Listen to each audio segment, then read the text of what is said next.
Hello friends, आज के इस वीडियो में हम ये डिस्कस करेंगे कि एक लीगल स्टूडेंट जो कि फर्स्ट सेमेस्टर में है वो अपने आंसर राइटिंग को कैसे बेहतर बनाए।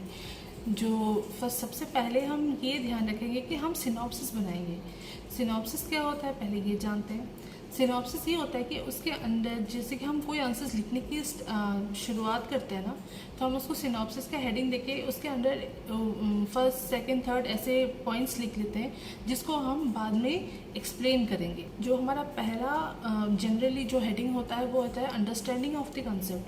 पहले तो आप कॉन्सेप्ट को अच्छे से समझो, जो भी टॉपिक आप लिख रहे हो, समझ रहे हो, पढ़ रहे हो, वो भी उसकी थोड़ी क्लियर अंडरस्टैंडिंग रखो। उसके बाद जो राइटिंग है आपकी, उस राइटिंग को भी आप ऐसे प्रेजेंट करो कि एग्जामिनर को उस टॉपिक की अंडरस्टैंडिंग हो और उसको ये भी समझ में आए कि जो लॉ कैंडिडेट है उसको उस कॉन्सेप्ट्स का नॉलेज है, अंडरस्टैंडिंग है।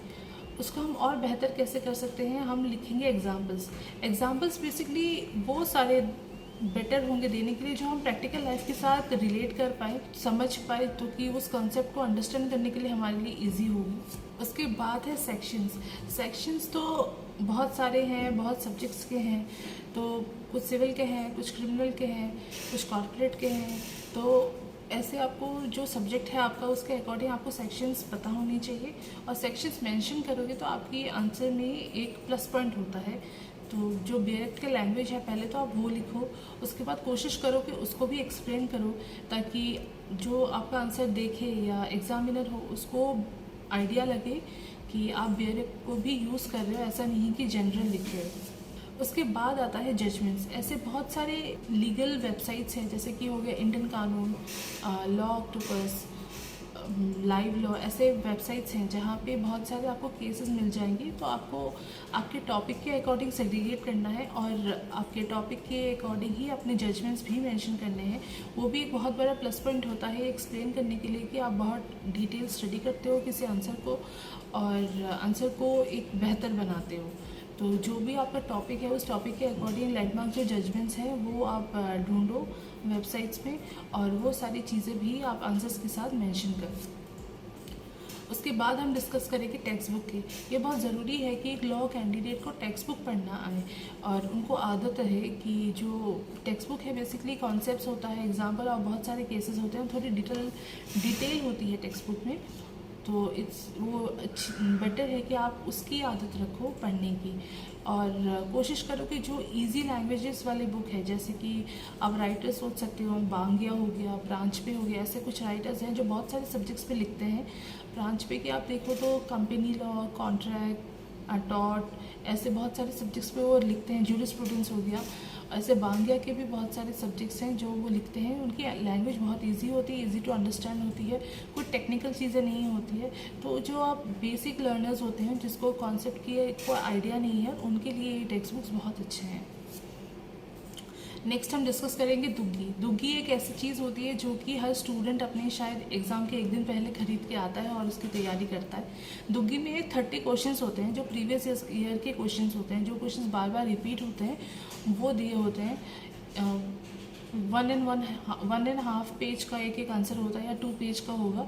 तो दुग्गी आपका कह सकते हो 150 to 200 पेजेस का होता है। तो उसमें जो कैंडिडेट्स होते हैं जो जॉब करते हैं, इंटर्नशिप करते हैं, उनको इतना टाइम नहीं मिलता पढ़ने के लिए। तो लास्ट टाइम सेवियर साइड एक वो दुग्गी होती है जो प्रेफर करते हैं और इसको पढ़ने की कोशिश करते हैं। और लेकिन कोशिश कीजिए कि इसको लॉन्ग टाइम हैबिट ना बनाएं, बिकॉज अगर आपको दुग्गी पढ़ने की ही आदत हो जाएगी तो आप टेक्स्ट बुक के लैंग्वेजेस, टेक्स्ट बुक पढ़ने की आदत आपकी नहीं रहेगी, क्योंकि आगे बहुत नेसेसिटी होता है। नेक्स्ट हम डिस्कस करेंगे BEd के बारे में। BEd हर सब्जेक्ट के लिए होता है। कोडिफाइड लॉ जितने हैं हमारे, वो सारे सब्जेक्ट्स के लिए BEd होता है। तो कोशिश करिए कि BEd के लैंग्वेज के साथ भी आप यूज टू रहे, उस लैंग्वेज को आप समझे, उस लैंग्वेज को भी आंसर में लिखे, ताकि एक प्रेजेंटेबल आंसर हो। और कोई भी आपका आंसर अगर देखे तो एक आंसर की स्टैंडर्ड होती है अगर आप BEd वाली लैंग्वेज भी यूज़ करते हो तो उसमें सेक्शंस होते हैं BEd की, अपनी कोडिफाइड लॉज होते हैं, जो अमेंडमेंट्स नहीं आती है वो सारी चीज़ें भी वहाँ पे मेंशन होती है। तो हर सब्जेक्ट के होते हैं, तो आप ये चीज़ें भी ऐड ऑन कर सकते हो अपने आंसर्स के लिए। एंड लास्ट जो हेडिंग है हमारा कॉम्पिटिटिव एग्जामिनेशन। जो एक लॉ कैंडिडेट होता है उस पर वो बहुत सारे एग्ज़ाम्स भी देते हैं तैयारी करते हैं from the initial first semester से ही वो तैयारी करते हैं, तो उनके लिए भी ये सारी जो सिनॉप्सिस के अंदर जो हेडिंग्स दिए गए हैं इस वीडियो में, तो वो सारी चीज़ें वो भी फॉलो कर सकते हैं, वो भी जान सकते हैं, उनका भी सेम प्रोसेस होगा। बस ये होता है कि कुछ एग्ज़ाम्स में आपका बस प्री होता है, मेंस होता है, तो उसमें क्या होता है, प्री में आपको ऑप्शनल ऑब्जेक्टिव टाइप के क्वेश्चंस होते हैं कि कहीं पे ऑब्जेक्टिव सिर्फ होता है, कहीं पे ऑब्जेक्टिव सब्जेक्टिव दोनों होता है। तो आप जितना अपने कॉन्सेप्ट्स क्लियर रखेंगे तो आप ऑब्जेक्टिव के लिए भी तैयार हो जाएंगे और सब्जेक्टिव के लिए भी तैयार रहेंगे।